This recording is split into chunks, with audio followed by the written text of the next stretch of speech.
TikTokers' dream, or many TikTokers' dreams, or Instagram influencers and so on, to make it big in kind of mainstream media, get mainstream media attention, become well known outside of your kind of TikTok echo chamber. Well, your favorite Hitlerjugend guy Christensen has achieved that. His rant calling for Israeli diplomats to be murdered and celebrating the murder of two Israeli diplomats has made it to the mainstream. It has made it up as far as the upper echelons of the U.S. government, who are looking into his statement. It's all over. I think the New York Post is where we saw it, but it's in a bunch of places. So congratulations to this 19-year-old kid. Um, Ron Brook, I remember him saying, I'm so lucky that when I was young, there was no YouTube because the crap I would have said." And I kind of hope for this guy, he's 19. I hope for him that, when he's in his 50s and his 60s, he'll also say that. But right now, he probably needs this. He needs this attention, and he needs whatever is coming. Welcome to the Daily Objective. I'm Razi Ginsburg. I'm joined by Daniel Kraus. Daniel, I see the complaints in the chat. I know second day in a row. Hopefully last day until his trial or what have you. But Apollo Zeus says he was 20 yesterday. Not gonna wish him a happy birthday, but yeah, Daniel, your thoughts. Yeah, I mean, so about the idea that maybe he grows out of this. I mean, I don't know if I'm just going much faster, but my communist well, I was never really a communist, but my sort of like weird political era was where it was supposed to be when I was 13. And like at some point, even as a young person, I think you lose that sort of excuse, especially if you support terrorism, if you argue for terrorism and support organizations that do so. This guy has like a fundraiser for raising money for the starvation in Gaza, meaning like to prevent it, not to like cause it. And apparently yesterday he was like posting stuff from like people from like yesterday. People in Gaza are like thanking on camera, which I don't know how they got aid there so quickly, but especially with everything that's going on. But yeah, so he is actively doing whatever. We talked in the background or behind the scenes about, will this guy get prosecuted? Will something happen? Did he say something that warrants that is not sort of protected by the First Amendment? But I think the fact that he is actively raising money to give to like enemy population to like basically support. Similarly, if during World War II you were raising money to support like Germany, I view it in a same way. So that is much more disturbing, and that should be. Well, I wouldn't say like I would say that that should be something that should be looked at, but of course that there is nothing wrong with raising money for well, America is not at war with Palestinians, so that would be excused also, but they should That's be since that's the yeah. difference. Germany, war was declared on Germany, not on the Nazis, and then we're gonna sift through Germany and find just the Nazis. Whereas with the Palestinians, we're refusing to recognize the enemy, so you can send aid. I wonder about that aid. Yeah, it's $200,000, right, that he raised. Um, those who are complaining about Israel starving Palestinians are not saying there is no money or nobody willing to put up the money for humanitarian aid. I wonder, and this is why I said yesterday that much like NAMBLA, the Free Palestine people, have the right to express their views as long as it's not incitement to violence, but should be looked into to see if they're actually gonna practice what they preach, as in start killing Jews. And it could be that when you look into him, you see that he's not planning personally to kill any Jews, but that he is scamming people into telling them that money is going to Gaza, and it's not. Because again, what is this $200,000?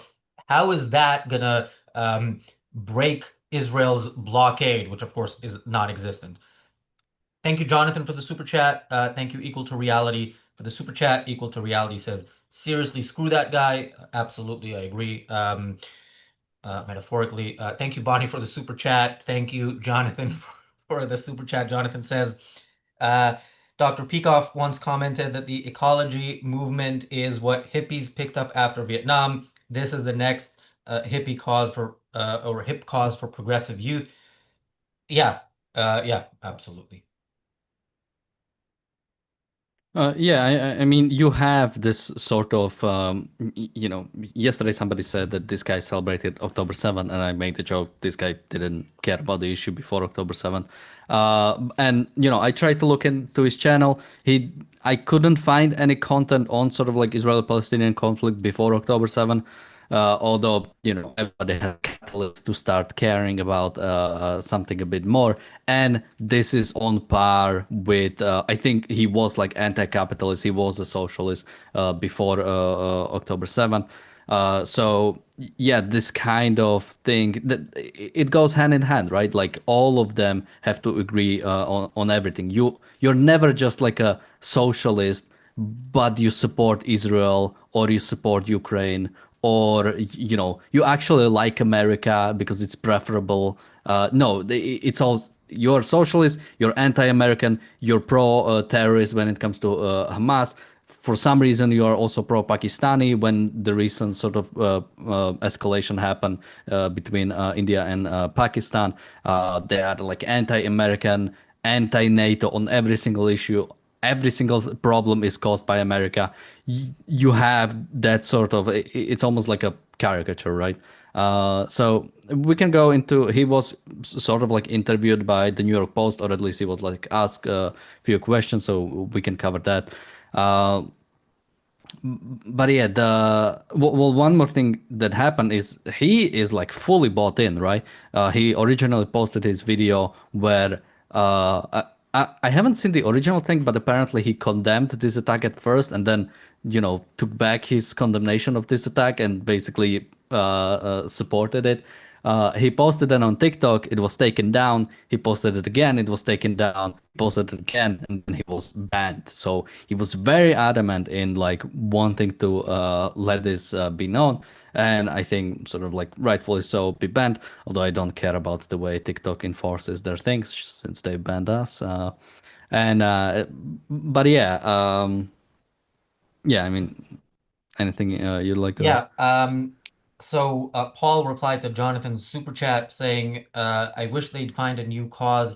Well, they can't. I mean, this is the perfect cause, and this is why on the thumbnail we put, an UNRWA school on one side and Columbia University on the other. I mean, look, we're paying and we've been paying for decades to educate the next generation of Palestinian terrorists. This is our money. US, UK, wherever you are in the West, you're paying and you've been paying for this for decades. And ironically, in universities, yeah, you might be paying for that there as well, but so does Qatar, and so does whoever wants to influence people. So influence people to kind of step away from the values that made Western civilization possible. So I think this guy is it would be. It would require a tremendous amount of independent thinking against, all the voices that you hear, especially as a young person, to actually not pick this as a cause. And we know that some people do, and I think, sad as it is, in some cases, in many cases from both sides, people just follow whatever is around them. But at this point, with somebody like this, who, when we did the show about him in November, there was a claim by him that this was just over a year after October 7th. There was a claim by him that he's done 10,000 hours of research or something like that, right? Or something completely mathematically impossible between October 7th and now, and this is why he's, such an expert and so on. Um, so yeah, again, any 19-year-old, uh, it's a good thing that the world is at a point where we have this ability to communicate with each other across the world easily. But it also means that any 19-year-old can pick up a phone, stream to the world, say the most outrageous things. And again, if you have the most outrageous conspiratorial crap, uh, that is going to get you more views than if you're like on the, especially on the Free Palestine side, than if you say, yeah. October 7th was bad, but the Palestinians are victims. That's going to have the rest of the Free Palestine movement against you. This guy in November, when we talked about him, was um, it was also after he had some video of him running through some airport saying the Zionists are after me. They came to my house, blah, blah, blah. I can't tell you everything now. The FBI, I don't remember exactly who he claimed was after him. But Monday I will reveal everything. So yeah, he figured out the algorithm. But yeah, I hope that this guy in the future again will rethink things. But Jonathan said somewhere earlier he should never be employed by a reputable organization, and that's true. I mean, when I interviewed Michael Kaufman about his decision to never employ any of these people who participated in these protests, I asked him, what about somebody does this when they're 18, and then 20 years later they completely rethink it, and he said, I'd rather. Uh, give people a first chance, rather than give people a second chance. He said it better, but yeah, if you screw it up, this is gonna stick with you. This is gonna stick with you forever, and yeah, we'll see where it goes in his case.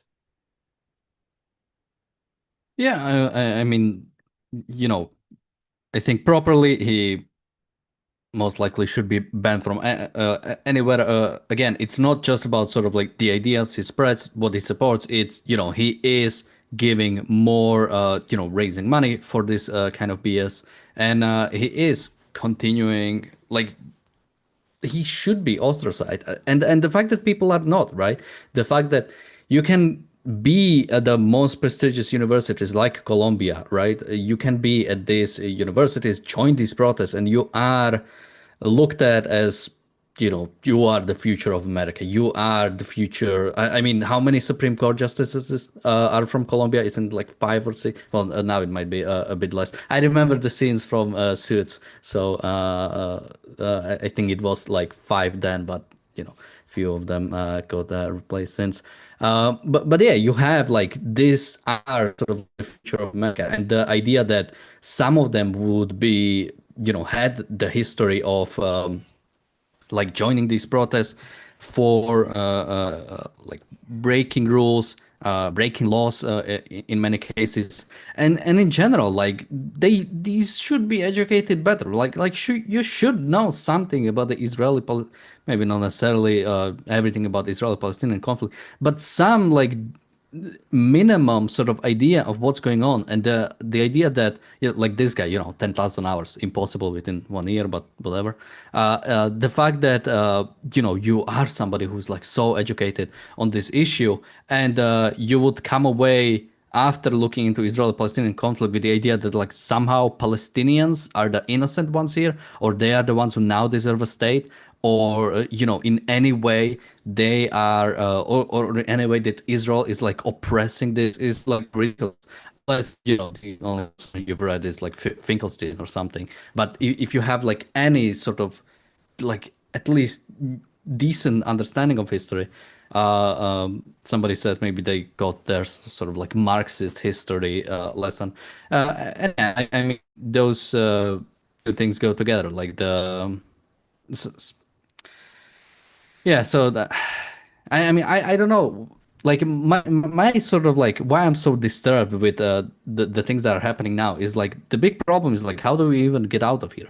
Like what has to happen for people like this, for people like Rodriguez, the guy who killed that couple in Washington, like that person was celebrated. the culture is at a really bad spot when you go out, you kill innocent people, and then you are celebrated. Then you have people like defending you and like notable people, or at least notable people are not, decrying this, are not standing up against this, or have like really bad way of even that cause like Cheng Yuger did. I mean, yeah. Yeah. I was just gonna say, yeah, the culture is even worse than your internet connection, but that's also being a bit choppy. Uh, but yeah, I agree. I was talking to Jonathan earlier, and I was saying, look, this is stoppage time, is in football or soccer terms for humanity. This is stoppage time, and we are losing. So yeah, I don't know how this changes and not for the worse because again, these people who are university educated and end up unless they reject everything, you know what it takes for somebody who's 18 and goes to university to reject the crap that they're being brainwashed with. Um, and yeah, that's what it takes, and it will take that on a grand scale. Now, I don't think it's impossible, but I do think it's sorry to be super negative, but I think it's improbable at this point. I think we are really going in a very, very bad direction. Again, not because some 19, 20, whatever his age is, kid says some stuff, but because that is a mainstream view. And what we're saying here is fringe. And yeah, where do you think that leads? Where do you think that leads 10, 20 years down the line? Do you think that leads to to a do you think that leads to a better world? Or do you think that leads to a world that looks very much like you know, Gaza culturally and the campus intifada culturally? So we can go into his interview with the New York Post. So he was asked by the Post if what he said could be interpreted as saying he supports the killing of the victims. Now, he pretty much said so. He said, or he at least tried to justify it. I mean, we can go listen to the clip if we want. But to that, he responded with, "I think the only people who are interpreting that as such are the people." Uh, who would use who would say that basically they just want to use this as a pretense to silence critics of Israel, which again is like completely ridiculous. The idea that critics of Israel were silenced at any point is like crazy. Where is this silencing happening? And if silencing means that you lose your deal with some company, or which I think some people did after October 7, who came out in support of Hamas, yeah, they did maybe lose some of the deals, as absolutely they should. This, like, no, any sort of like, you know, peaceful interaction or sort of interaction between individuals should be something that is accepted. Where is this sort of like pretense, or where is this like silencing of the Palestinian voices? They are on all that's the only thing you really hear on any social media or any sort of like news site who is arguing for, occupying Gaza, which is the only thing, or deportation of Palestinians from Gaza, which is the only thing that can actually, you know, ensure that Israel survives into the future, which is what you do in a war, which is what you do when the war happens. Where are these voices? And all other voices are absolutely allowed. There is no silencing of pro-Palestinian voices. And again, referring to the Israeli diplomats as Zionists, which again is sort of like trying to not say Jewish, and so they found a different word. And again, like 90% of Jews are Zionists. 90% of Jews do believe in the existence of Israeli state, the way it is right now, not in some theoretical sort of like two-state solution or one-state solution sort of with Palestinians. So when you are arguing for killing Zionists, when you are arguing for elimination of Zionists, you are calling for killing of Jews. You are calling for killing most of the Jews, pretty much all the Jews in Israel, and besides maybe like few thousands of people, and pretty much most of the Jews around the world.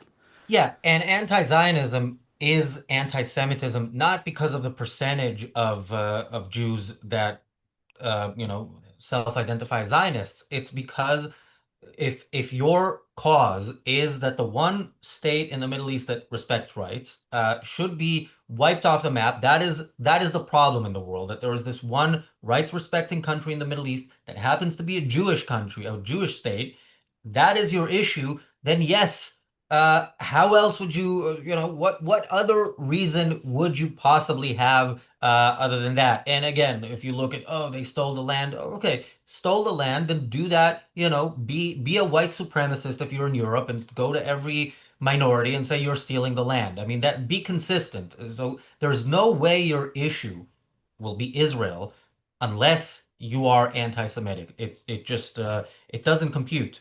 Thank you, PC, Yeah, and for also yeah. Arabs. If you want to go by that weird standard, Arabs don't own any land. They are nomadic people. They came out as a nomadic people. They never settled anywhere. So this whole idea is, I mean, you could go into it if you want, but it's so damn this idea of like stealing land. The property rights come from people settling on some land, developing that property, and by the nature of their productivity, gain the right. Basically, do we recognize that sort of right to either that land, that property, or whatever intellectual sort of achievement they can get from it.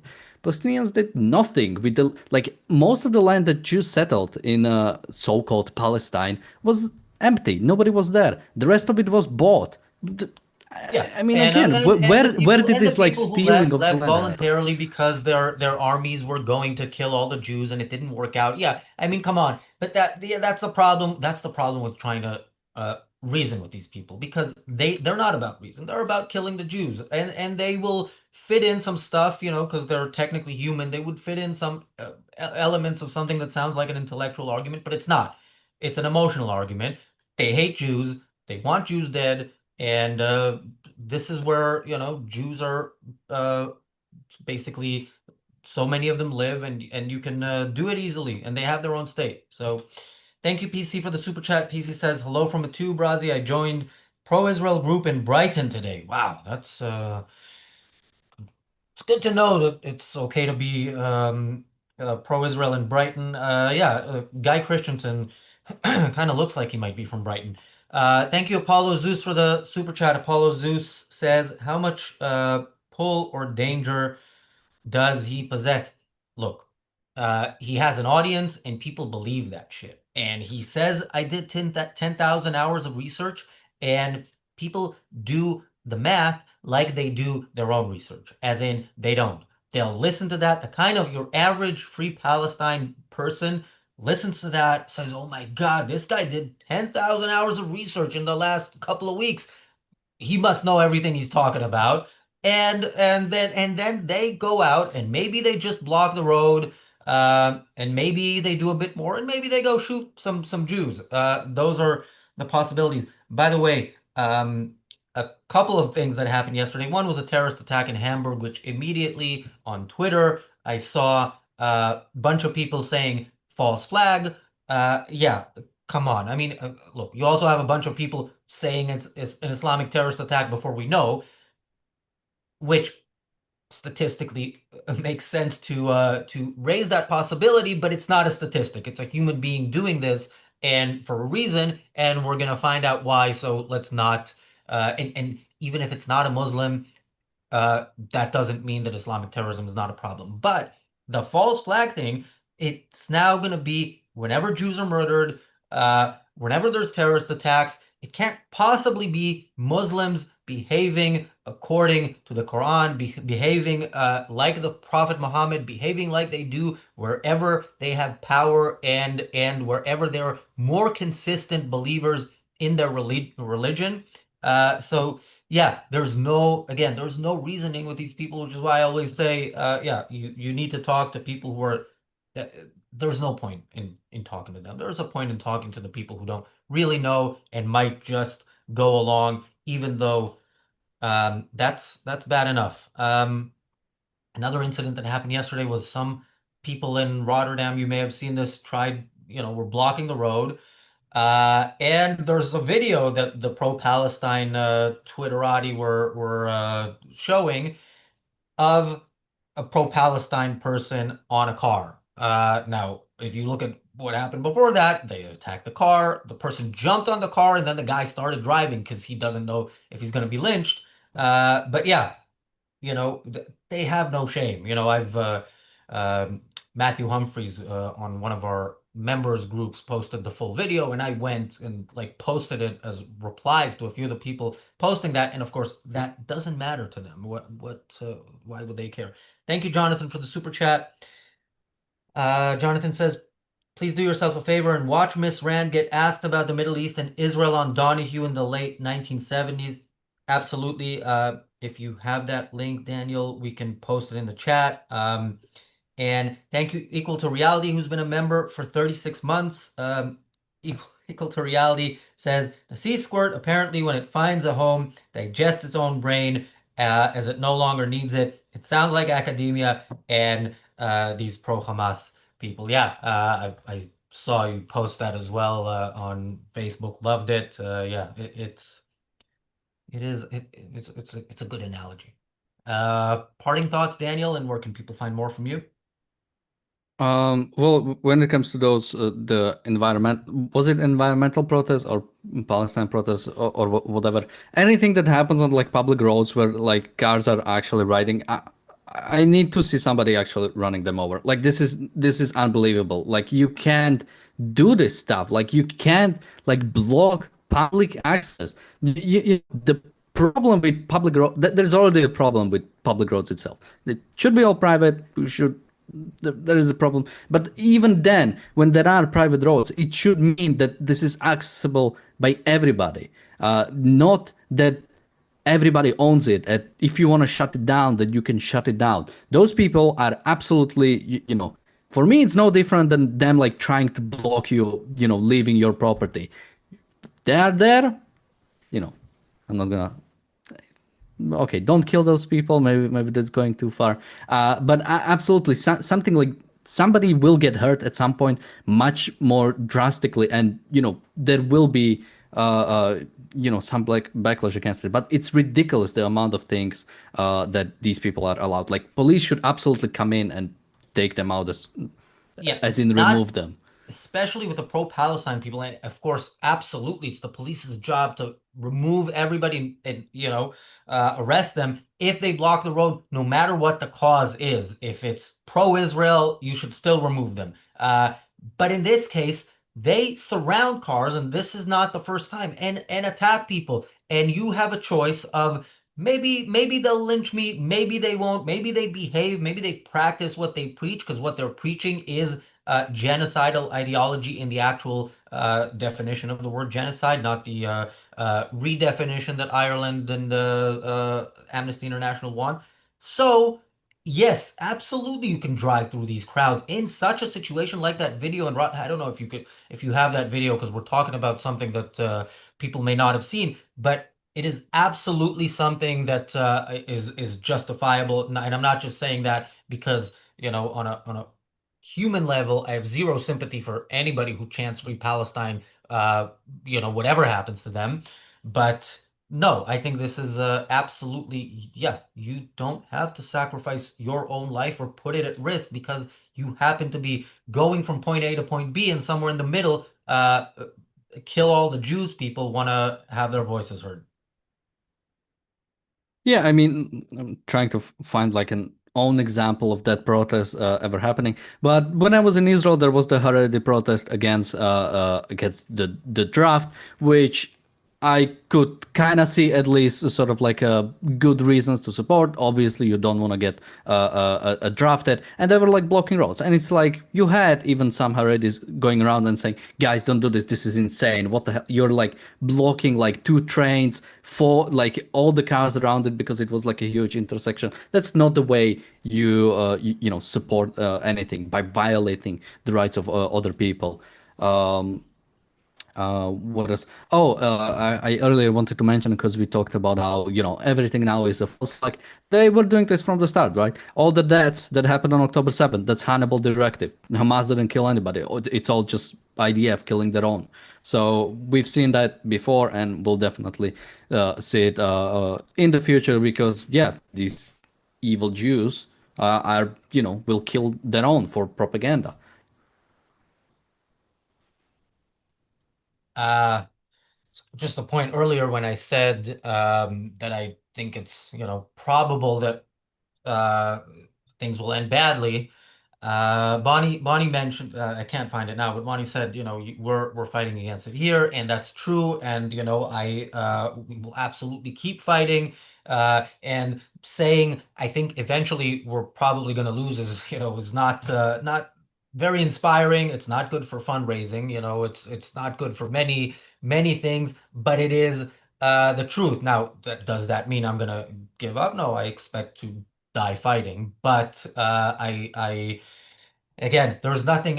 Right after October 7th, in many of the shows, maybe repeatedly, I used to say, I hope I'm wrong when I said what I think Israel will do, mostly what I thought Israel won't do, what I thought the world reaction would be. And it turned out I was not at all wrong. Here, this is where I hope I'm wrong more than anything else. But no, I'm very, very, very pessimistic. And on that note, thanks, Daniel. Thanks everybody Well, for watching. just quickly, because yeah, somebody is making fun of like, will somebody think of the roads? And yeah, I'm sure you know the ambulances that are late and people die are you know, oh, that's all. But even then, if I'm like, if I want to get ice cream and I'm 5 minutes late to that because some dipshits want to like block roads, then yeah, I will be angry about it. You do not have right to do that. That's, you know, you are destroying like, you have one life, and the fact that some people would like try to take away from my life, take away from even a minutes of my life, not to mention hours when they block it for some whatever the cause, they do not have a right to do so and should be dealt with appropriately. Thank you, Jonathan, for the super chat, and thank you, Daniel, for the interruption that prevented the worst, most pessimistic ending to a show ever. Uh, Somebody asks, how does TikTok allow this? TikTok is still Well, owned they by the banned Chinese it. government, right? I mean, why wouldn't they allow it? They're a dictatorship that literally threatened Israel a few days ago that if it doesn't surrender to Hamas, then China itself will be involved. So, on that slightly less pessimistic note, we will be back here tomorrow, and unless my prediction comes true sooner than expected. Thanks, Daniel. Thanks, everybody, for watching. We'll see you tomorrow.